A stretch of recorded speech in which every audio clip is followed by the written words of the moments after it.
So I guess we could start with Coach Dunning. What is the art of coaching volleyball to you? It's something I get to do with friends. It's an effort by the three of us, I think, to get the things out of our heads that are in there that we've kind of picked up over all the years. And I think a little bit of an overview of what it is that when you're starting out coaching, it really is helpful to have like a cookbook to say, this is exactly what I do, and then I get a feel for it, and it works, it doesn't work, I try something else, but I have a cookbook for me. There's a recipe that says do this, and so in anything you do, that's very helpful. At some point, you get to the point where now you're going to extrapolate a little bit. You're going to kind of reach out and say, well, yeah, but this doesn't feel right to me, this feels right to me. And so I'm going to then kind of go out and get away from the recipe. And so that's what we're doing. We're not offering recipes. We're saying, here's some things that we've tried after we got through our recipe. They may not work perfectly for you, but here's some information about what we've gone through, where they came from, and now give it a try. If it helps you, great. If it doesn't, maybe it'll help you think about what's next for you. So I think that's what the three of us would agree is a little bit of what we're doing here.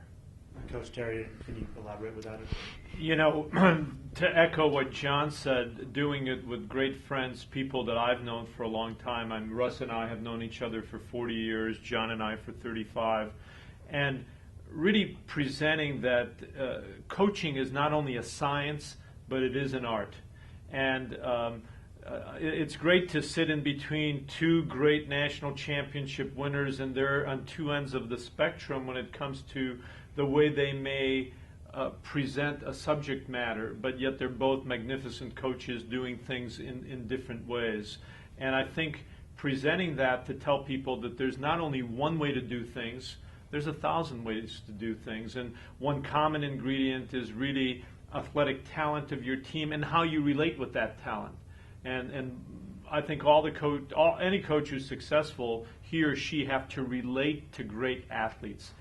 Find what the great athletes are, teach them, relate to them, make them the best that they can be. And you know, we want to give back to the game. The game's been great to us, and I think if we could inspire some young coaches, teach them ways that could make them better, and maybe shortcut things because of what we've learned by trial and error, and maybe take them through a whole process of becoming better coaches.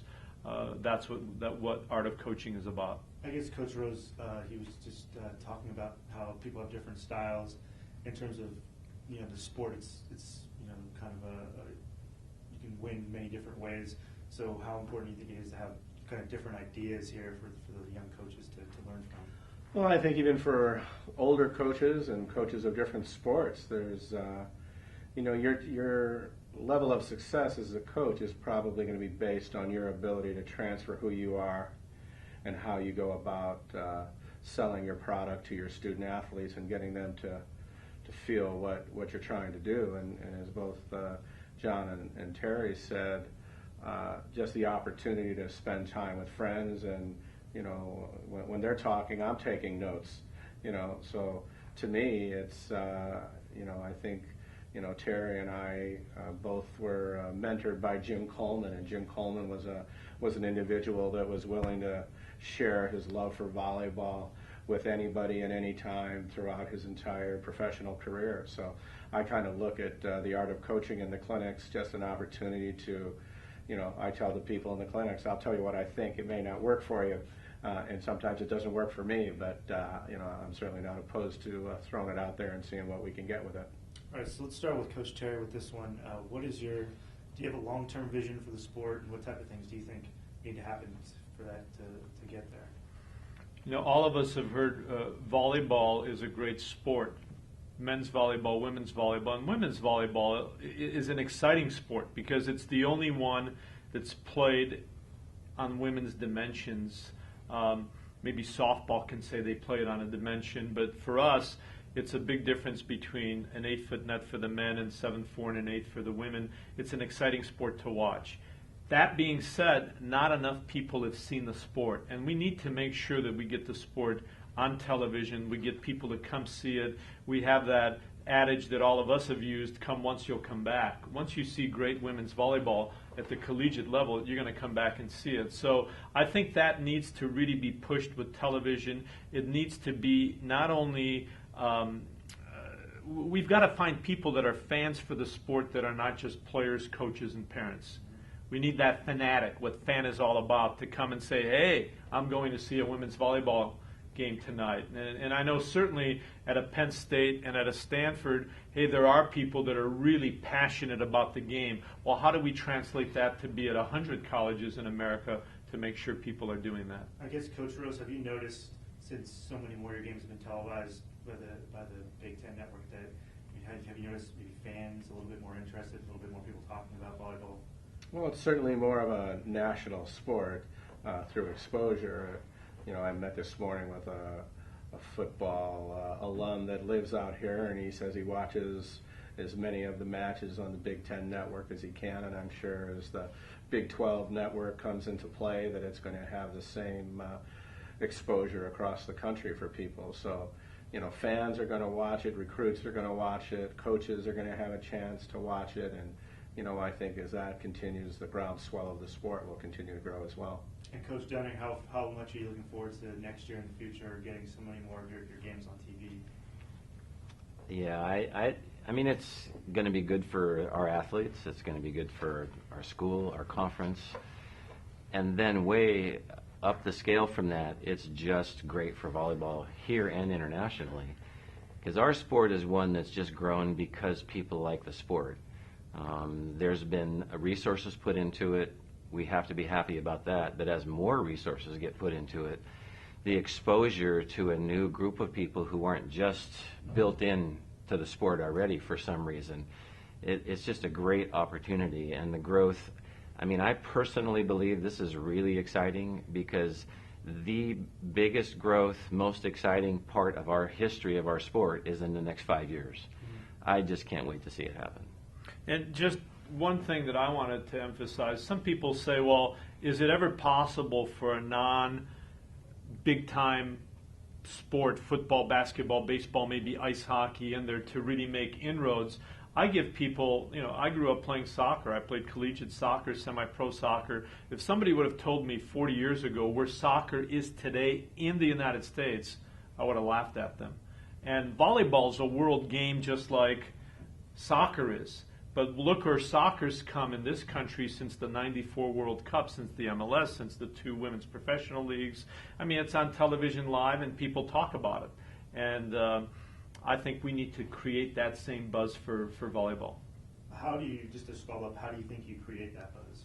Well, I think you need to first get on television, and I really think that people need to do things beyond just thinking, how am I going to win the national championship or win my league? How do I really market my team in the community? How do I really do a conference-wide marketing? And I think both the Big Ten and Pac-12 are the leaders in pushing at least the television concept of a network that's going to provide the platform for a volleyball to be seen a lot.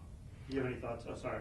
I was going to say, and I think something else is happening right now that I don't think was just something that happened this year, where there are so many teams that are in the hunt, where there are so many great matches. You get into the playoffs, it's unpredictable. That just generates more and more interest. We are a sport that very quickly has gotten to the place where there are good teams everywhere. Coach Rose, do you have any thoughts too on just how to maybe take it to the next level in terms of volleyball? Well, I mean, just the quality of the athletes that are playing the game now. It's, you know, there was a time that the game was played by most athletes that all looked very similar.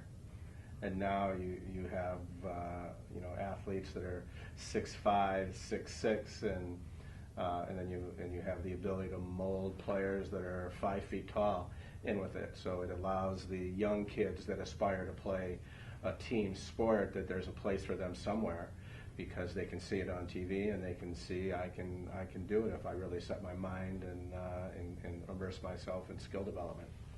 All right, so let's shift gears. We'll start with Coach Dunning. Kind of 2-part, favorite thing about volleyball, and then maybe where's your passion come from? Maybe a story about where you kind of found your love. Favorite thing about volleyball for me is just being in the gym. I just like that. I'm not that enamored with my desk. So I just like the gym because I just like kids, I like teams, I like people being together. And what do you think about that? I agree with it. I also love mentoring young people. I like the college game. For me, I've always had a comparison. It was a great honor privilege for 12 years to coach the Olympic team and have the greatest athletes in the United States playing and competing to be one of the best teams in the world. But you really have very little effect on those kids. You know, they're 23 to 34. And a lot of them after, you know, some of them played for me for 9, 10 years. I mean, that's a long time to play for a coach. You know, they're rolling their eyes whenever I say anything. So I love getting that young freshman that comes in and thinks she's great and all of a sudden finds out that she's got a long way to go, and how do you mold her to then see when she's a junior, senior, and she's pretty good. And that's what keeps me going, certainly in coaching the game. Well, I think it's similar to what both John and Terry have said. I like the trying to make a group of individuals a team, and the energies that it really required to do that. And like John, the only way the office would be better than the gym is if I could smoke cigars in the gym and coach. Then I'd really have the perfect job. But right now I have to smoke in the office. I can't smoke down in the gym. And I guess I'll start with Terry. Do you just have a story, maybe one day? Obviously, it's a love builds up, but maybe when you realize, all right, I want to be a lifer in volleyball. Well, I think early on when you get a passion for the game, as far as a player, starting as a player and then getting into coaching, I had an opportunity to really get around a lot of interesting people in volleyball. Jim Coleman, as Russ mentioned earlier, is a mentor, but playing, I started playing, I was 17 and a half, 18, and the guys I was playing with were all Eastern Europeans, Ukrainians, Latvians, Poles, Czech, Estonians, and they were all older, and it was an interesting way to see how they saw the game, but their love for the game. They played because they were passionate about playing, and I think that to me became a passion. Hey, how can I instill that in myself as a player? How can I get that across to my players as a coach? And it's been a great journey, and I think there's lots of stories that come to mind, but really, I mean, that's just the thought overall. So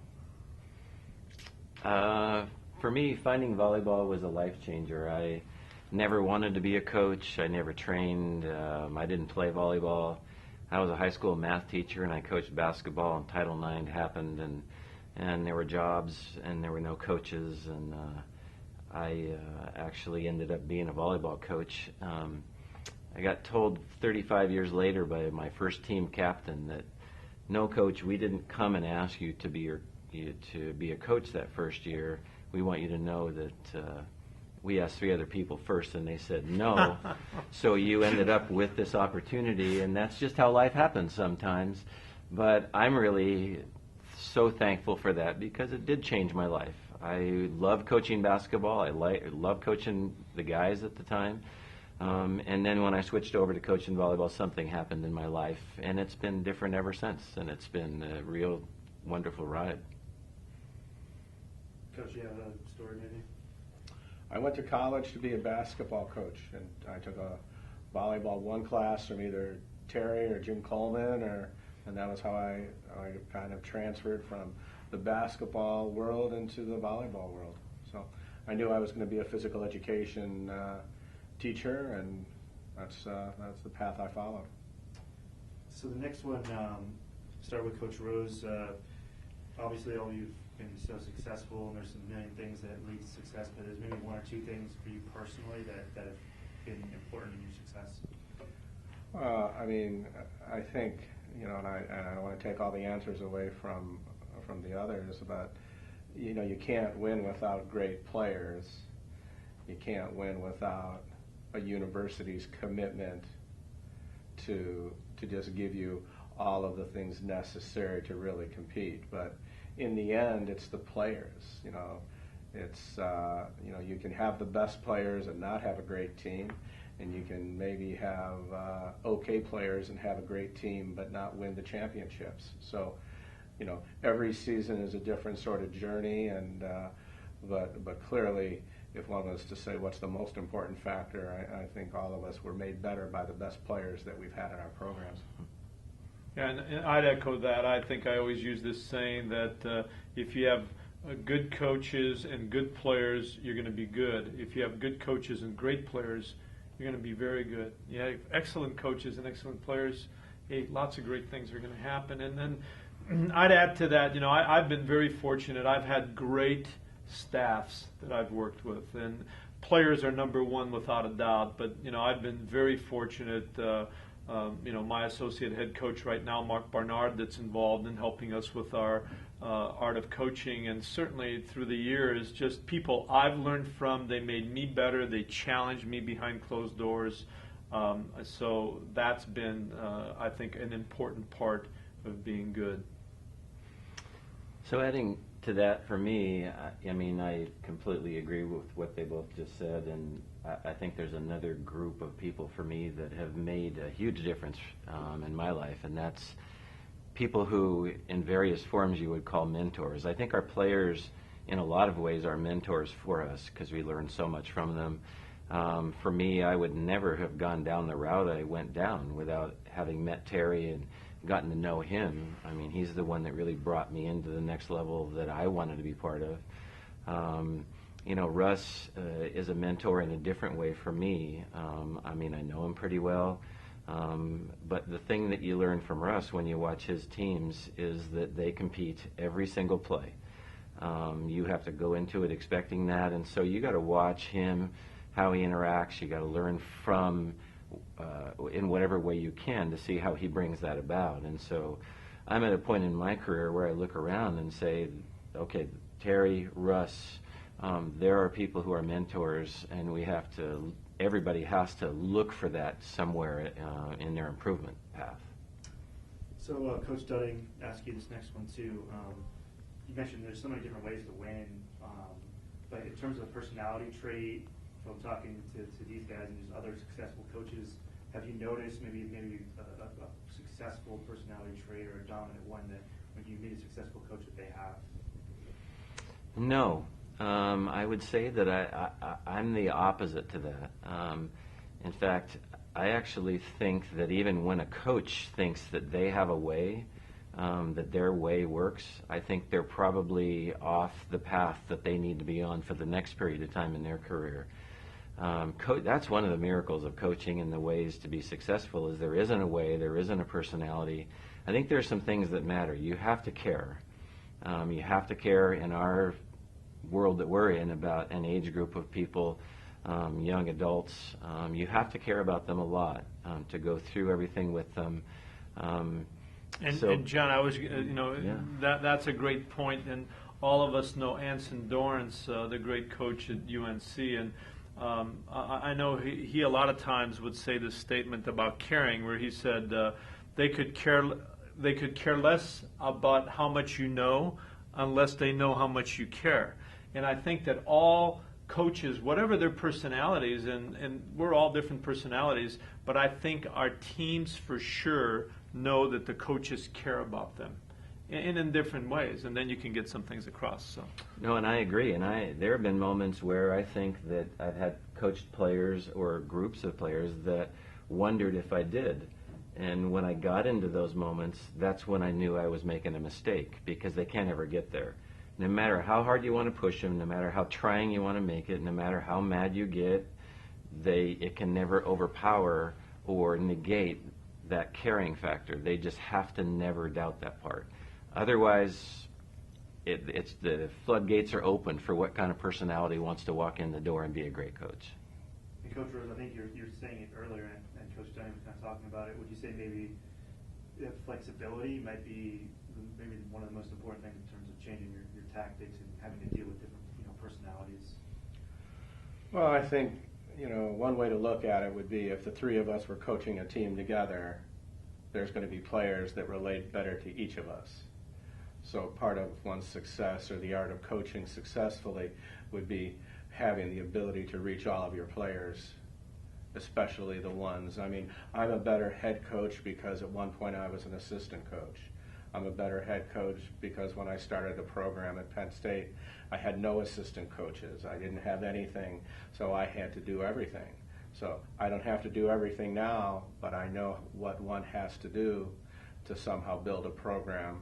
And but certainly flexibility is important in everything. And I always say to the players, I'm not going to get caught up in every specific technical thing. I always say there's only one way to play, and it's to play hard. So all of these, certainly all of the coaches up here have their teams playing hard. And over the course of our careers, we've had them playing at times really well. But for the years that we don't have great teams or great success, it's maybe because the other teams that we're playing were just a little better than us in those seasons. And Coach Jerry, do you have any thoughts on this? Well, part of everything that takes a coach to be good really relates to also their work ethic. And I kind of laugh when I've had so many young assistant coaches. And we had a young lady the other year that was wanting to get into coaching. She played for us. She came into the office as a director of ops, and after a while she goes, "Oh, you guys spend a lot of hours here." Well, what do you think? Because that's the part that I think players never understand, what's really done behind the scenes to make everything ready for practice, and how do you organize everything. And what Russ said, I think, is critical, is that all of us, I remember when John started the Bay Club, which was a great club volleyball team in Northern California. Well, he started it from scratch, so he had to learn everything from scratch. All of us had to do everything, so you become a generalist. And as opposed to football and basketball, where a lot of them never in their lives had to do everything because everything's done, you never really learn every bit of what needs to happen. And I really think that it's very complex what makes a team really good, coaching, who's a good coach. Thing I always want to say too is you've got to have great team leaders. You could have a great talented team, but if you don't have the leaders, Bill Walsh, who was a friend, always used to say to me, players need to learn how to wrest the locker room away from the coach. Once they learn that, then you're going to be good. Of course, it helps when somebody like Bill Walsh has a Joe Montana, Jerry Rice, and Ronnie Lott. That helps you be very good. And if you have great players that are also really good leaders, that really helps everything. You don't have to do that much. So I think you brought up an interesting point to get your thoughts on. You mentioned football coaches. Some coaches never coach a defense, never coach an offense. They stay on one side of the ball. Baseball, you have pitching coaches, hitting coaches. In terms of with this art of volleyball, how important is it to teach it maybe in a different way in terms of having the coaches have to think you have to coach every single facet of the game? Well, I think it also is, in the beauty of attending one of the clinics, is that we all might approach it differently. So, it's one thing for the coach in the crowd to be sitting there going, "Yeah, it's easy for you to say that. You have the best outside hitters in the country." I coach at a little middle school down the street where these girls have never played before. What you're talking about doesn't really make a difference to me. So I think just having a variety of ways of how you teach things and how you structure practices and how you try to develop your program and have a long-term goal on putting things together, that's really what's kind of offered when we come and do the clinics. It's not, there's certainly a good bit of stories and people want to ask questions about some of the great players and great teams, but that's really not the storytelling isn't as important as trying to get the coaches to really think, how am I going to be able to relate to my kids and make my team better? So here's the last question we have here. I'll ask you first, Coach Dunning, because probably a question that some coaches that are high school coaches, middle school coaches don't get to choose players they will have when a team has kind of rides the attitude and performance of just one player when they're kind of looking to go to that player every time. How do you help that player deal with the pressure?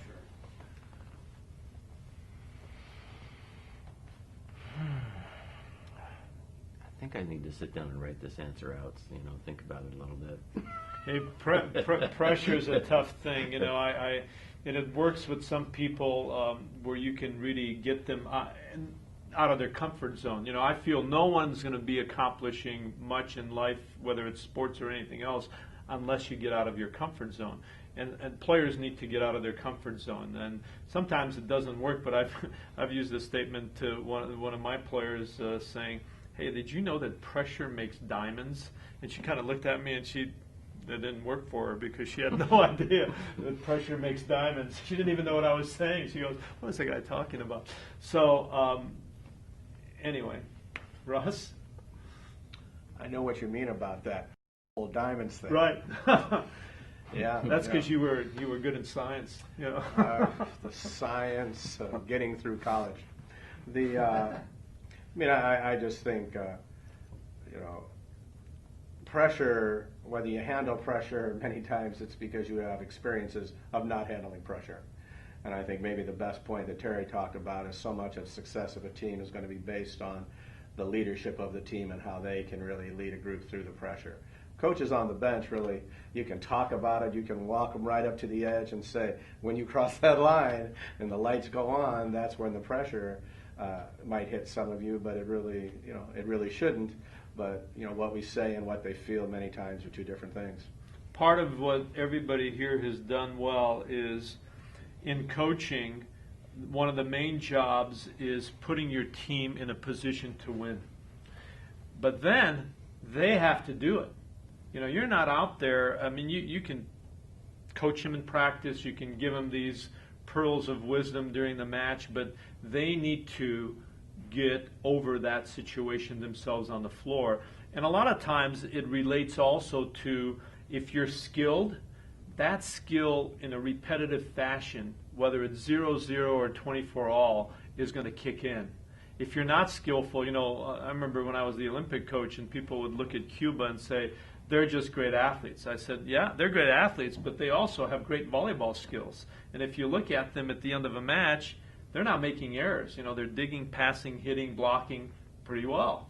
So that's a little bit of, I think, some thoughts on that. I think when you get back to that one player on the high school team or on my team that you're talking about, if you're really going to try to build it around one person, then there's a lot of, you have to do a lot of work as a coach to make sure that that person's the right person. You're maybe a little lucky if they are, because they have to be pretty special, because volleyball is an interesting entity because it's such a team sport personality-wise.